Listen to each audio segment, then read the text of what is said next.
ఓం శ్రీ గురుభ్యో నమః. ఓం శ్రీ మహాగణాధిపతియే నమః.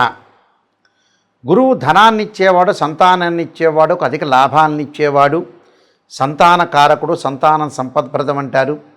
గురువు ధనాన్ని, జీవితంలో సర్వత్రా విజయాన్ని లభించేది, ఆకస్మిక ధనలాభం, అన్నిటా విజయము, అలానే యశోవృద్ధి, యశస్సునిచ్చేది, జీవితంలో ముందుకు తీసుకెళ్లే గ్రహం ఏంటంటే గురువు.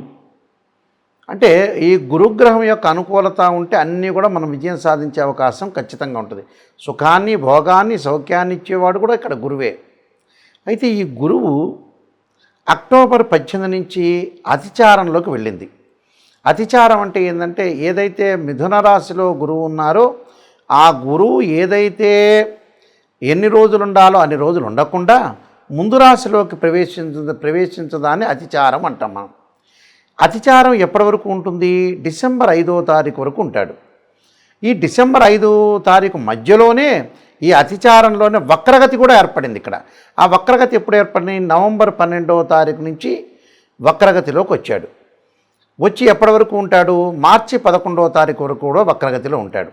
అయితే మనకి పర్టికులర్గా డిసెంబర్ 5 నుంచి వక్రగతి అనేది పోయి అతిచారం పోయి వక్రగతిలో ఉంటాడు. ఈ డిసెంబర్ 5 నుంచి మన మార్చి 11 వరకు కూడా వక్రగతిలో ఉంటాడు. అయితే ఈ వక్రగతిలో గురువు ఉండటం వల్ల ఎలాంటి ఫలితాలు సంభవించబోతున్నాయి అంటే, డిసెంబర్ 5 నుంచి మార్చి 11వ తారీఖు వరకు కూడా మిథున రాశిలో గురువు యొక్క సంచారం. అంటే మళ్ళీ చెబుతున్నాను, డిసెంబర్ 5 నుంచి మార్చి 11వ తారీఖు వరకు కూడా గురువు మిథున రాశిలో సంచారం చేస్తే ఎలాంటి ఫలితాలు జరగబోతున్నాయో ఒకసారి మనం పరిశీలన చేద్దాం. ముఖ్యంగా ఇది 95 డేస్ ఉంటుంది. ఈ 95 డేస్ ఎలాంటి ఫలితాలు జరగబోతుందో ఒక్కసారి పరిశీలన చేద్దాం. ధనస్సు రాశి వాళ్ళకి రాశ్యాధిపతి, చతుర్థాధిపతి అయిన గురువు సప్తమ స్థానంలో మిథున రాశిలో వక్రస్థితిలో ఉండటం వల్ల ఎలాంటి ఫలితాలు ఉండబోతున్నాయి ఒక్కసారి చూద్దాం. ముఖ్యంగా ఈ మిథున రాశిలో సప్తమ స్థానంలో వక్రగతిలో పొందటం వల్ల విద్యార్థులు అధిక శ్రద్ధతో చదవాలి. ఎందుకంటే డిసెంబర్ 5 నుంచే నేను చెబుతున్నాను, మార్చి 11 వరకే వక్రస్థితిలో ఉంటాడు. డిసెంబర్ 5 బిఫోర్ కూడా వక్రస్థితిలో ఉండి అతిచారంలో ఉంటారు. కాబట్టి నేను చెప్పే ఫలితాలు డిసెంబర్ వక్రస్థితిలో ఉన్నప్పుడు మాత్రమే వర్తిస్తాయి. అతిచారంలో కూడా ఉండి కూడా వక్రస్థితిలో ఉంటాడు. కాబట్టి ధారాపుత్ర విరోధచ్చ స్వజనే కలహస్తద అంటారు. అంటే కలహాలు జరగటం ఒకటి. చోరాగ్ని నృప భీతచ్చ అంటారు. అంటే చోరులు, అగ్ని వల్ల భయం కలిగే అవకాశాలు. అలానే అగ్ని వల్ల భయమే కాదు, వీళ్ళకి ఏదైతే జాయింట్ దారులతోటి, మిత్రులతోటి కోప ఉద్రిక్తలు, కోరికలు తీర్చలేక పై అధికారుల యొక్క ఒత్తిడి, ఉదర సంబంధమైన విషయాలు జాగ్రత్త ఉండాలి. అంటే గురువుగారు నెగిటివ్ చెబుతున్నారు అనుకోవద్దండి. ఆ నెగిటివ్ను మీరు పాజిటివ్ చేసుకోవడానికే ఉన్న నిజాన్ని చెబుతున్నాను. మానసికంగా ప్రశాంతంగా ఉండండి. నేను చెప్పిన ఏది అగ్ని వల్ల కానీ భయము కలగకుండా ఆంజనేయ స్వామి యొక్క ప్రదర్శనలు చేయండి. మీకు మంచి జరిగే అవకాశాలు ఎక్కువ ఉంటాయి. పుత్రుల వల్ల లాభం కలిగే అవకాశాలు ఎక్కువ ఉంటాయి. విద్యార్థులు వేరే వ్యాపకాలను తగ్గించి చదువు మీద బాగా కాన్సన్ట్రేషన్ చేసి ముందుకు వెళ్తే మంచి రిజల్ట్స్ ఇచ్చే అవకాశాలు ఖచ్చితంగా ఉంటాయి. కాబట్టి భాగస్వామ్య వ్యాపారంలో విభేదాలు రాకుండా, పై అధికారుల యొక్క ఒత్తిడి రాకుండా కొద్దిగా చూసుకోండి. ఆర్థిక పరంగా లాభం కలుగుతుంది, ఆకస్మికంగా లాభం కలుగుతుంది. మొండి బాకీలు వసూలయ్యే అవకాశాలు కూడా ఖచ్చితంగా ఉంటాయి. మిశ్రమైన ఫలితాలు ఎక్కువగా వచ్చే అవకాశం ఉంటుంది. కాబట్టి నేను చెప్పే రెమెడీస్ పాటించండి, మీకు మంచి జరిగే అవకాశం ఖచ్చితంగా ఉంటుంది. జాతకంలో ఎప్పుడూ కూడా గురువు 2 రకాలుగా ఆలోచన చేయాలి. ఒకటి గోచారం. ఒకటి గోచారం అంటే this is the transit system అంటారు. ఇప్పుడు ఎప్పుడైతే మేము రాశి ఫలాలు చెబుతున్నామో అవన్నీ కూడా గోచారీత్యా చెప్పబడే ఫలితాలు, కానీ బర్త్ చార్ట్ ప్రకారంగా చెప్పబడే ఫలితాలు కావు. గోచారీత్యా ఫలితాలని ఒక్కసారి మనం పరిశీలన చేద్దాం. గోచారీత్యా చెప్పబడే ఫలితాలు ఎవరి రాశి నుంచి అయినా సరే గురువు 2, 5, 7, 9, 11 స్థానాల్లో ఉంటే మంచి సుఫలితాన్ని కలుగుతుంది. సుఫలితాన్ని ఇచ్చే అవకాశం అనేది ఉంటుంది. దాని తర్వాత వక్రస్థితిలో ఉంటే దాని వెనక రాశి యొక్క ఫలితాలు వస్తాయని శాస్త్రంలో ప్రమాణం. ఇది గోచారం. బర్త్ చార్టులో గురువు 6, 8, 12 స్థానాల్లో ఉండకూడదు. మనం ఏదైతే పుడతామో ఆ పుట్టిన లగ్నం నుంచి 6, 8, 12 స్థానాల్లో ఉంటే ఫైనాన్షియల్ పరంగా ఇబ్బందులు కలిగే అవకాశాలు ఎక్కువ ఉంటాయి. వృత్తి వ్యాపార రంగాల్లో అనుకూలంగా లేకపోవటం, సంతానపరంగా ఇబ్బందులు, సంతానం కలగలేకపోవడం జరుగుతుంటుంది. సౌభాగ్యము, సుఖము, భోగభాగ్యాలు లభించే అవకాశం అనేది ఉండదు అని అర్థం. అంటే దానికి ప్రత్యేకంగా పరిహారాలు ఎన్నో ఉన్నాయి, ఆందోళన చెందాల్సిన పని లేదు. గురువు రాహుతో కంజంక్షన్ అయినా, కేతువుతో కానీ, అలానే శనితో కానీ కంజంక్షన్ కాకూడదు. గురువు 6th place, 8th place, 12th ప్లేస్లో ఉండకూడదు. గురువు అశ్వని, మఖ, మూలా నక్షత్రంలో ఉండకూడదు. ఆరుద్ర, స్వాతి, శతభిష నక్షత్రంలో కానీ ఉండకూడదు. పుష్యమి, అనురాధ, ఉత్తరాభాద్ర నక్షత్రంలో కూడా ఉండకూడదు.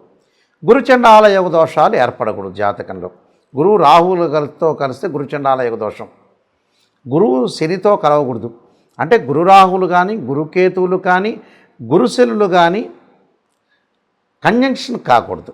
కంజంక్షన్ కావటం వల్ల ఏమవుతుంది అని అంటే దారిద్ర్యం లభించే అవకాశం. ఎంత కష్టపడినా కూడా మనం ఆవగిందంత అదృష్టం ఉండాలి. గురువుగారు, నాయకంటి గారు, నేను చాలా బాగా కష్టపడినా కూడా ఫలితం వచ్చే సూచనలనే లేవు.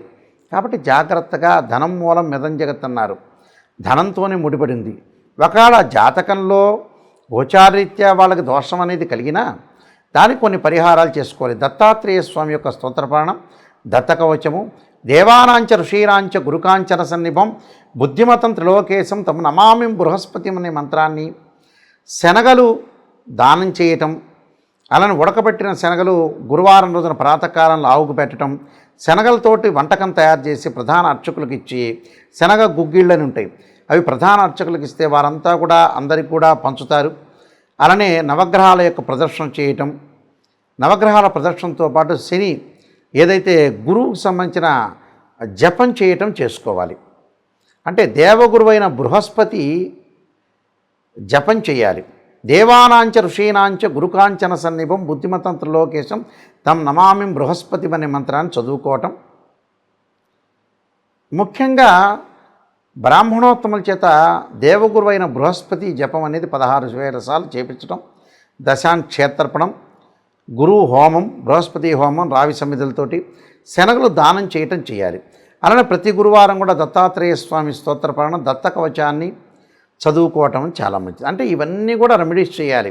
విద్యార్థులు గురువు బాగలేని వాళ్ళు, విద్యార్థులు ఉత్తీర్ణత కాలేని వాళ్ళు, పరీక్షల్లో చదవలేని వాళ్ళు, పరీక్షల్లో చదివిందంతా కూడా మర్చిపోయేవాళ్ళు, ఇలాంటి వాళ్ళందరూ కూడా దక్షిణామూర్తి స్తోత్ర పారణం చేయాలి.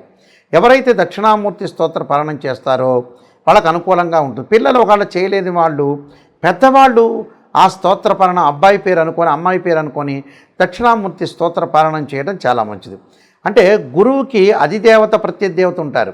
ధనపరంగా ఇబ్బందులు కలిగిన వాళ్ళు ఇంద్రాణి దేవతని, ఇంద్రుణ్ణి ఆరాధన చేయమంటారు.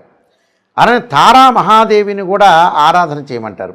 అందువల్ల గురువు యొక్క అనుకూలంగా ఉండాలంటే దత్తాత్రేయ స్వామి యొక్క గుళ్ళను సంతరించడం, దత్తా స్వామి యొక్క స్తోత్ర పారణం చేయటం, అలానే ఆదిశంకరాచార్యుల్ని భక్తి శ్రద్ధలతో కొలవటం, రామానుజులను భక్తి శ్రద్ధలతోటి కొలవటం, ఇలా గురువులను ఆరాధన చేయటం, సిద్ధుల్ని గురువుల్ని ఆరాధన చేయటం వల్ల కూడా మనకి మంచి జరిగే అవకాశాలు ఎక్కువగా ఉంటాయి. దాని తర్వాత బృహస్పతి పాశుపతాశ్రుద్రాభిషేకం అని ఉంటుంది. బృహస్పతి పాశుపతాశ్ర హోమం చేసుకోవటం వల్ల కూడా మనకు మంచి జరుగుతుంటుంది. ఎందుకంటే గురుబలం ఉండాలంటారు జాతకంలో ఎప్పుడు కూడా. గురుబలం లేకపోతే ఇబ్బందులు కలిగే సూచనలు అనేవి బాగా ఎక్కువ ఉంటాయి. కాబట్టి గురుబలం అనేది మనకు ఉంటే అనుకూలంగా ఉండే అవకాశాలు ఖచ్చితంగా ఉంటాయి. నేను చెప్పే ఈ రెమెడీస్ పాటించండి. మీ అందరికీ కూడా గురువు యొక్క అనుగ్రహం అనేది ఉండాలని ఆశిస్తూ సర్వే జనా సుఖినో భవంతు.